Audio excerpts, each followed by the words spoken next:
Hi there, it's Bobby from the Gregory Homeschool.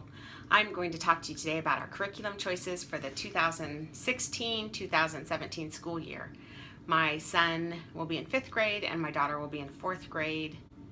We do the exact same curriculum. They're 17 months apart, but for church purposes, he's in 5th, she's in 4th. Most of our curriculum is 4th grade. I did buy 5th grade math for him. He's more advanced than she is in math. So I'm going to turn you around and give you a peek inside the work boxes. I've added my teacher's manuals so that you can see the choices that we've made for this year. Okay, here we go. I'm so excited. I have had so much fun this year picking curriculum and buying curriculum and planning for our next homeschool year. So I think we're really going to enjoy it. It's going to be the best year ever.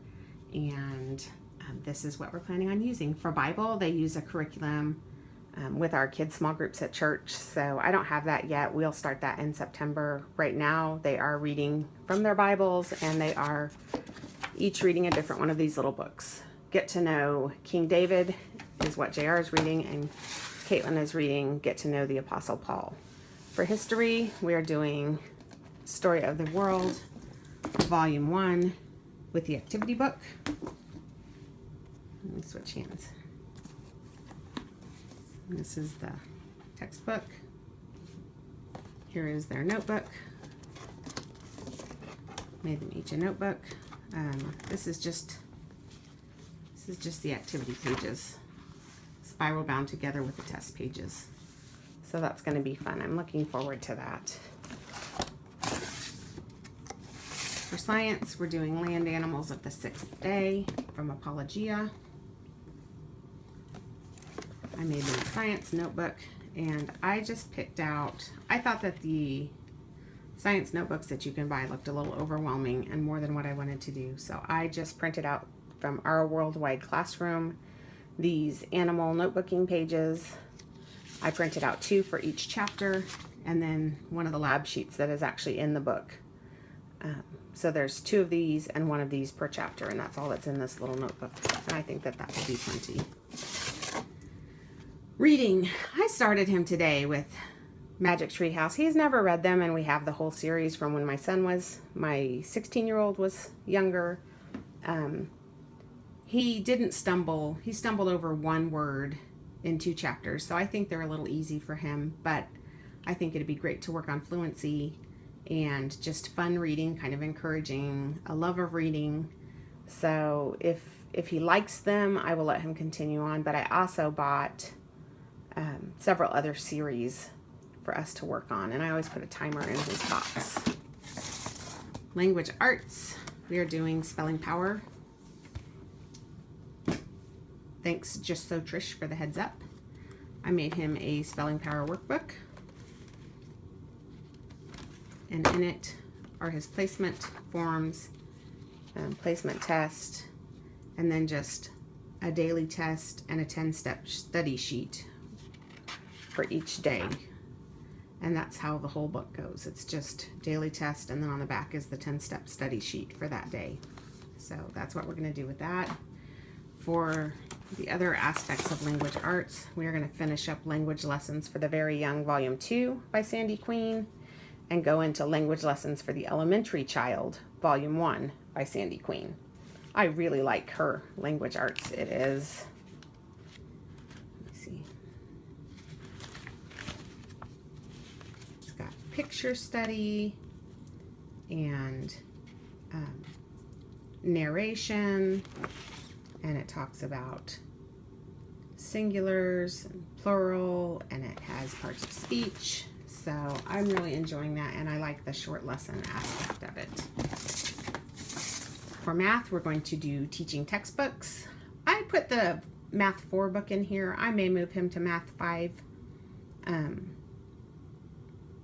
But I figured that he can do both algebras and geometry before he graduates from high school, even if I put him in 4 this year. That's with doing pre-algebra.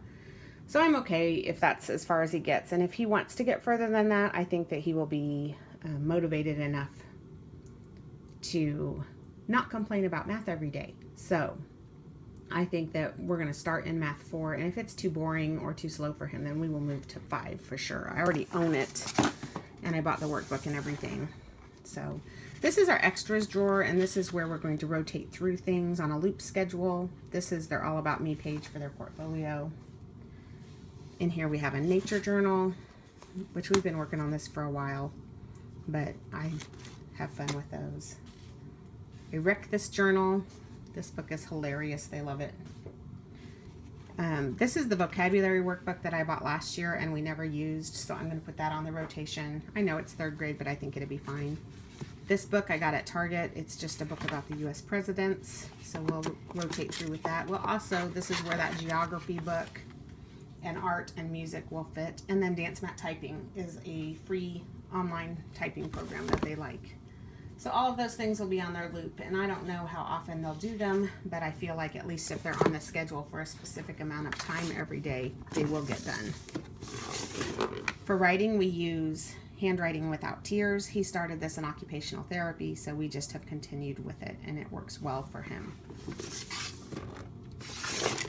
For exercise, we're going to continue with the little PE cards that I made last year. And he has putty cards for his Theraputty. And then I have a jump rope in there, and we just do other fun things. Swimming, we have a swimming pool this summer. This drawer is for free reading. Any books that he just wants to read that aren't necessarily assigned as school reading will go in here. They have a time period in the afternoon where they have to just read independently, and that is where they keep those books at. Okay, so that's what we're going to work on. That's what we're going to attempt this year. Some of them are holdovers from last year. Some of them are brand new. So we'll see how it all goes. Something else that I'm going to be working on them with, I got this complete book of maps and geography.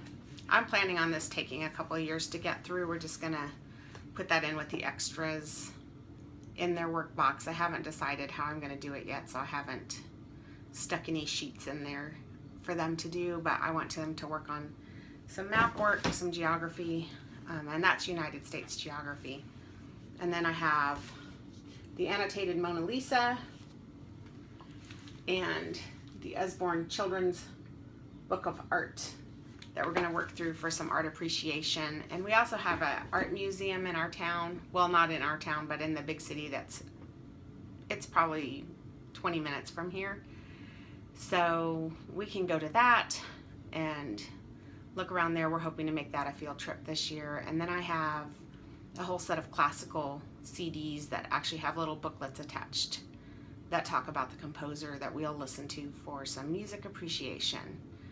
I think that's about all that I have for them. Sometimes these little subjects tend to get lost in the mix, so I'm going to try the loop schedule for those things, and at least that way we do them somewhat,